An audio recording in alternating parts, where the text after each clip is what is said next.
भारत के सर्वोच्च न्यायालय ने आपराधिक जांच और मुकदमों में फोरेंसिक साक्ष्य के संबंध में कानूनी ढांचे को आकार देने में महत्वपूर्ण भूमिका निभाई है। पिछले कुछ वर्षों में न्यायालय ने कई ऐतिहासिक निर्णय जारी किए हैं, जिन्होंने भारत में फोरेंसिक साक्ष्य के उपयोग, स्वीकार्यता और कानूनी मानकों को स्पष्ट किया है। भारत के सर्वोच्च न्यायालय के संदर्भ में चर्चा किए गए फोरेंसिक साक्ष्य से संबंधित कुछ प्रमुख पहलू इस प्रकार हैं। फोरेंसिक साक्ष्य की स्वीकार्यता। सर्वोच्च न्यायालय ने फैसला सुनाया है कि फोरेंसिक साक्ष्य न्यायालय में स्वीकार्य है यदि यह विश्वसनीयता और प्रामाणिकता के आवश्यक मानकों को पूरा करता है। हालांकि न्यायालय ने इस बात पर जोर दिया है कि किसी भी अन्य साक्ष्य की तरह फोरेंसिक साक्ष्य की भी जांच की जानी चाहिए और इसे आंख मूंद कर स्वीकार नहीं किया जा सकता।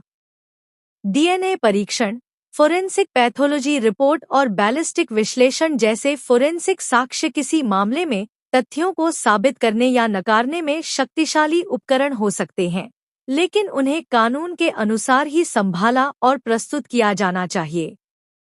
डीएनए साक्ष्य। उत्तर प्रदेश राज्य बनाम राम बाबू मिश्रा 2001 के ऐतिहासिक मामले में सर्वोच्च न्यायालय ने फैसला सुनाया कि डीएनए प्रोफाइलिंग पहचान स्थापित करने का एक विश्वसनीय और वैज्ञानिक रूप से स्वीकृत तरीका है। हालांकि न्यायालय ने यह भी उल्लेख किया कि विश्लेषण में संदूषण या त्रुटियों से बचने के लिए साक्ष्य को ठीक से एकत्र और संरक्षित किया जाना चाहिए। न्यायालय ने फोरेंसिक साक्ष्य को संभालने के दौरान हिरासत की श्रृंखला और उचित दस्तावेजीकरण के महत्व की पुष्टि की। हिरासत की श्रृंखला।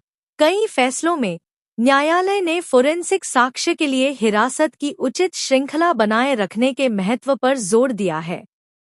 हिरासत की श्रृंखला में एक ब्रेक के परिणामस्वरूप साक्ष्य को अदालत में अविश्वसनीय या अस्वीकार्य माना जा सकता है।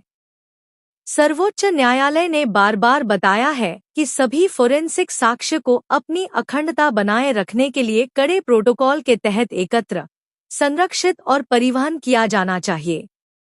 फोरेंसिक साक्ष्य की विश्वसनीयता।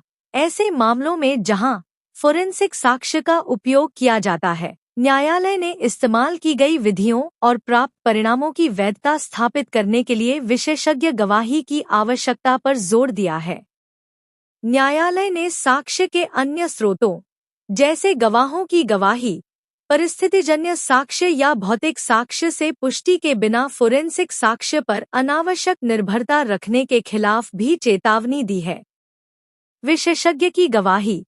सर्वोच्च न्यायालय ने न्यायालय में फोरेंसिक साक्ष्य की व्याख्या करने और उसे प्रस्तुत करने में फोरेंसिक विशेषज्ञों की भूमिका को सुदृढ़ किया है। राजस्थान राज्य बनाम काशीराम 2006 में न्यायालय ने माना कि फोरेंसिक रिपोर्ट सहित विशेषज्ञों की राय की आलोचनात्मक रूप से जांच की जानी चाहिए और उसे आंख मूंद कर स्वीकार नहीं किया जाना चाहिए।